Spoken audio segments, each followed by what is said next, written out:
रहे हैं? जब से आपकी सरकार आई है इसी दिल्ली में 24 घंटे में 9 हत्या हुई, वकीलों पे गोलियां चली, छात्रों पे लाठियां चली, एक नेत्रहीन छात्र को जूते से पीटा गया। अभी खुलेआम 3 दिन लगातार गोली की फायरिंग हो रही है। दिल्ली का चुनाव हो रहा है माननीय, और उस चुनाव में सत्ताधारी पार्टी जो अपने आप को दावा करती है कि वो पूरी दुनिया की सबसे बड़ी पार्टी है, उस पार्टी के अंदर संस्कार नाम की, भाषा की, मर्यादा नाम की कोई चीज नहीं बची।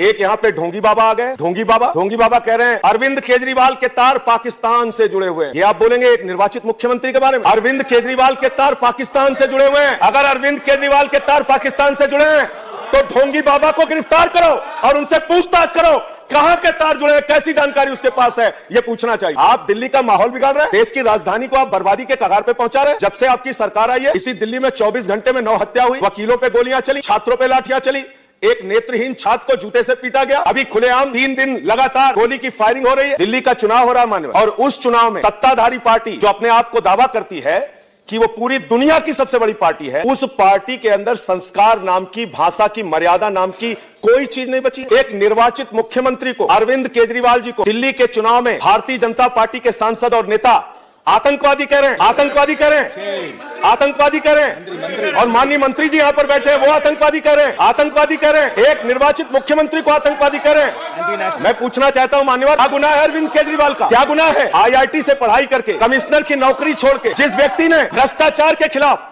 15 दिन का अनशन किया, वो आतंकवादी है क्या मान्यवर? जिस व्यक्ति ने मुख्यमंत्री के तौर पर दिल्ली के अंदर बच्चों के लिए अच्छे स्कूल बनाए, अच्छे अस्पताल बनाए, बुजुर्गों के लिए तीर्थ यात्रा कराई, जवान की शहादत पर 1 करोड़ की सम्मान राशि घोषित करने वाला आतंकवादी है क्या? इस सरकार को बताना चाहिए। और अगर अरविंद केजरीवाल आतंकवादी हैं तो आपकी सरकार क्या कर रही है? गिरफ्तार करके उनको जेल में डालिए, वरना ऐसी बातें करना बंद कीजिए। 50 दिन से आंदोलन चल रहा है इन्हीं मुस्लिम महिलाओं के लिए। आप लोग भुकार छोड़ के रो रहे थे, हमारे यहां अवधि और पूर्वांचली में कहा जाता है भुकार छोड़ के रो रहे थे।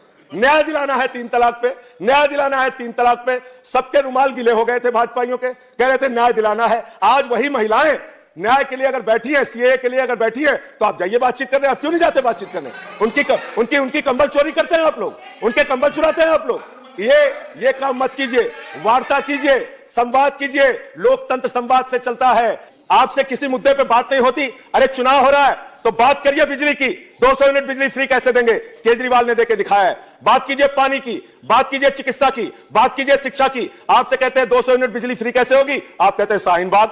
आपसे पूछिए पानी 20,000 लीटर फ्री कैसे देंगे, आप कहते हैं शाहीन बाग। आपसे पूछते हैं महिलाओं को बस की यात्रा फ्री कैसे दोगे, आप कहते हैं शाहीन बाग। अरे शाहीन बाग, शाहीन बाग, शाहीन बाग, शाहीन बाग करते करते दिल्ली की जनता भाजपा वालों से कह रही है चल भाग, चल भाग, चल भाग, चल भाग। यह हालत इनकी हो गई है। मुद्दों पे बात नहीं करेंगे माननीय। ना इनके पास कोई विजन है, ना इनके पास दिल्ली के लिए कोई कार्यक्रम है, ना इनके पास कोई नेता है। तो नेता विहीन और मुद्दा विहीन भारतीय जनता पार्टी दिल्ली के अंदर आज माहौल बिगाड़ने का काम कर रही है। मान्यवर, मैं आपके माध्यम से इस सरकार से पूछना चाहता हूं, आप दिल्ली का चुनाव क्या मंशा है आपकी? आप तो हार रहे हैं।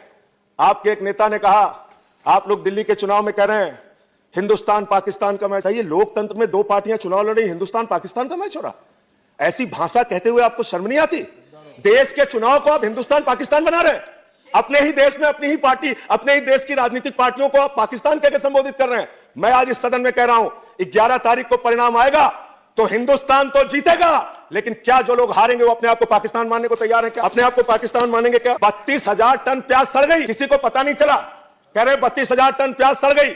अरे वो प्याज सड़ी नहीं है, आप लोगों ने प्याज का घोटाला किया है। घोटाला, उसकी जांच होनी चाहिए, उसकी जांच होनी चाहिए।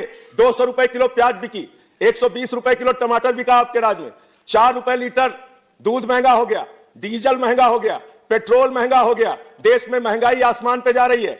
आपको उसकी चिंता नहीं है। आपको दिन रात खाली देश को नफरत में झोंकना है, नफरत की आग जलाना है देश के अंदर, देश का माहौल बिगाड़ना है। आपको देश के मुद्दों पर बात नहीं करनी। आप कर क्या रहे हैं? कह रहे हैं हम सरकार को फायदे में लाने के लिए अपने सारे सरकारी विभाग जो फायदे में चल रहे हैं उसको बेचेंगे। वाह भाई, रेल बेच देंगे आप, तेल बेच देंगे आप, कोल बेच देंगे आप, एयर इंडिया बेच देंगे आप, BPCL बेच देंगे आप, और LIC मान्यवर जिसका नारा क्या है IDBI, उसको बेच देंगे आप। और जिसका नारा क्या है LIC का मान्यवर, जिंदगी के साथ भी, जिंदगी के बाद भी देश के उपभोक्ता, वो लाखों उपभोक्ता बड़ी उम्मीद से एलआईसी में पैसा लगाते थे, लेकिन आज उनको भारतीय जनता पार्टी की असलियत पता चल गई। ना आप जिंदगी के साथ हो ना जिंदगी के बाद हो, आपने अपना चेहरा देश के सामने बेनकाब करने का काम किया। आप देशभक्ति की बात करते हैं, देश गांधी के विचारों की भी चर्चा हुई है मान्यवर, वो कह के खत्म करूंगा। आप देशभक्ति की बात करते हैं, सेना की बात करते हैं, जवान की बात करते हैं। आप आज सीएजी की ऑडिट में जो रिपोर्ट आई है, पूरी सरकार को चुल्लू भर पानी लेके नाक रगड़ लेना चाहिए, शर्म आनी चाहिए। सियाचिन के अंदर जहां -40 डिग्री टेंपरेचर में हमारे जवान देश की सीमा की रक्षा करते हैं, उनको आप वर्दी नहीं दे पाते, उनको आप जूते नहीं दे पाते, उनके जिंदगी के लिए जरूरत की जो चीजें हैं वो आप उपलब्ध नहीं करा पाते। और आप यहां बैठ के बड़ी बड़ी बातें करते हैं जवानों की, गांधी के विचारों को आगे ले जाने की बात कहते हैं, 150वीं जयंती की बात करते हैं। आप बात करते हैं, आपकी एक नेता ने, एक सांसद ने दूसरे सदन में गोडसे को देशभक्त कहा। गांधी के हत्यारे को देशभक्त कहने वाले लोग धर्मनिरपेक्ष नहीं हो सकते। गांधी के हत्यारे को देशभक्त कहने वाले लोग इस देश के अंदर अहिंसा की विचारधारा को आगे नहीं बढ़ा सकते मान्यवर। और मैं आपको बताना चाहता हूं मान्यवर, एक इनकी ही नेता ने कहा 26/11 के शहीद हेमंत करकरे, उनको देशद्रोही कहा गया मान्यवर। अभी एक अनंत हेगड़े जो इनके सांसद हैं, उनका बयान आया, वो कहते हैं राष्ट्रपिता महात्मा गांधी का स्वतंत्रता संग्राम ड्रामा था। अरे आपको स्वतंत्रता संग्राम ड्रामा लगता है? आजादी का आंदोलन जिन लोगों को ड्रामा लगता है, उनके बारे में आप क्या